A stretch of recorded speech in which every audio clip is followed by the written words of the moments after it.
Hi, my name is Jason Ledbetter. I'm the city manager for the city of Yreka, and today I'm joined by Fire Chief Jerry Lemos of the Volunteer Fire Department for the city of Yreka.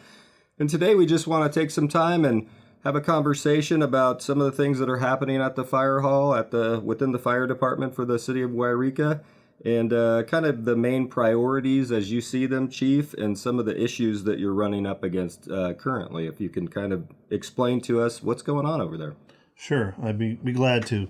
So traditionally, the fire department, we've been around for many years, back to the 1850s, and we are an all hazards department, so we respond to everything that we get dispatched to. And since 1990, the department has seen a very large increase in the amount of medical responses that we've had to respond to. And as you can see in the graph that's presented, that the fire responses have remained relatively the same, but the medical calls have increased drastically from the early 1990s when we started responding to medical aids, and to the point where we've had a hard time sustaining that response with a volunteer force. So, all the way to 2022, where we had over 2,000 responses, and roughly 75 to 80% of those calls were medical nature. So, that's interesting because as I look around kind of the landscape of the Pacific Northwest or even the rural parts of the United States, it seems like I'm seeing these articles come out in the news where there's either issue with response by ambulance companies in the rural areas, or I know Grants Pass was just looking at possibly beefing up their funds to deal with similar emergency response. And I find it really fascinating that a lot of people don't realize that you have a volunteer department, that you're the only Correct. paid position. And can you kind of tell us what that looks like, how volunteers maybe have acted during this time period of medical call increase?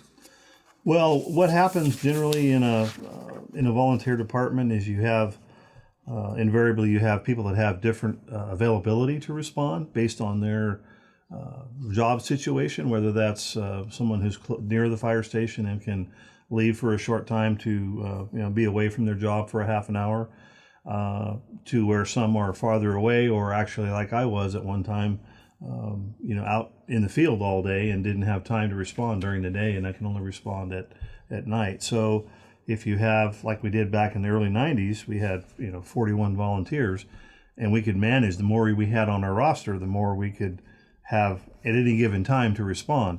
As that number dropped and we had less availability of responders, why, of course, you can do the math. You just know that you're not going to have as many folks to respond, to the point where even amongst those that could respond and did respond, that core group became smaller and smaller, and it became an issue to where we had a hard time having enough people to safely respond on calls in the wee hours of the morning, 2 and 3 o'clock in the morning. So it became a safety issue.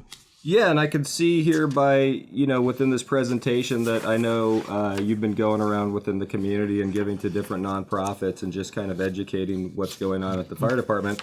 I see on slide 3 kind of the dichotomy against volunteers decreasing, medical calls increasing, and it looks like if everything was average, you would expect today, roughly, if I were to come and show up and say, hey, I want to volunteer for the fire department, if you could hold everyone accountable to an average number of calls, which I know that's impossible to do, that you would really be expecting people to volunteer and commit to 100 calls a year at the moment. Is that accurate?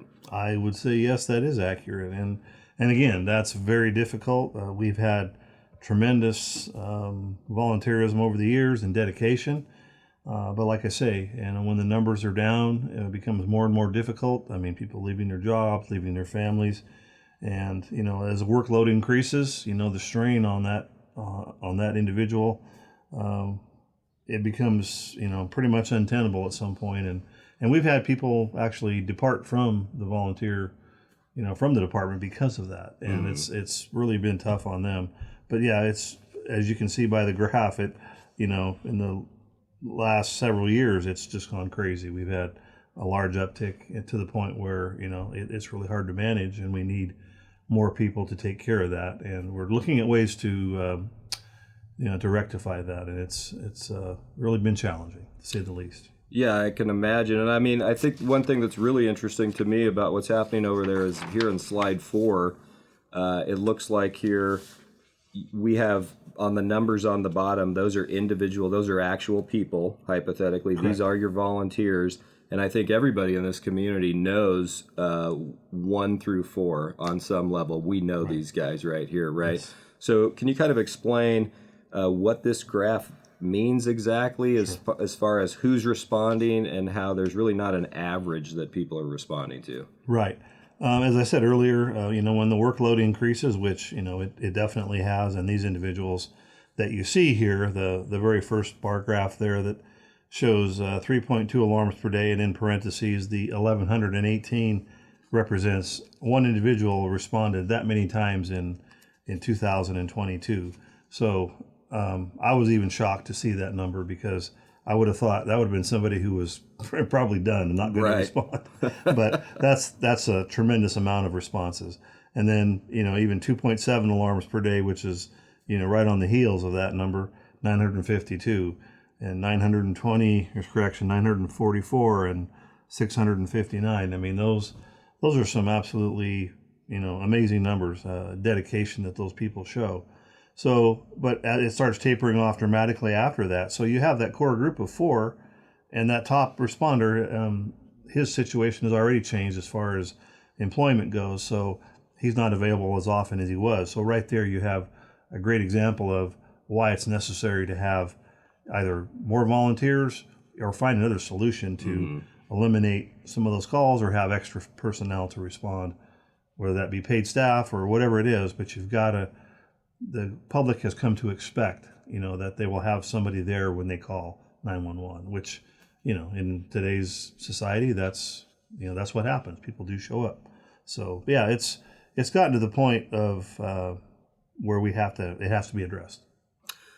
Well, appreciate you kind of filling us in on this matter here today. I mean, I think it is remarkable that the service is really maintained through this kind of difficult time period over really the last couple decades, that I think most people just assumed it was a paid staff because the response has been so fabulous. But so we're going to be back. This is the first of a few videos that we're going to do to help educate the public as far as what's going on over at the Yreka Volunteer Fire Department. I think the next video that we're going to do will really address what's happening over at Lay Station, and maybe a tour and some images of what has transpired within the station, so we can get a better understanding of the needs really of the fire department. But thank you for joining us today, and we look forward to talking to you again.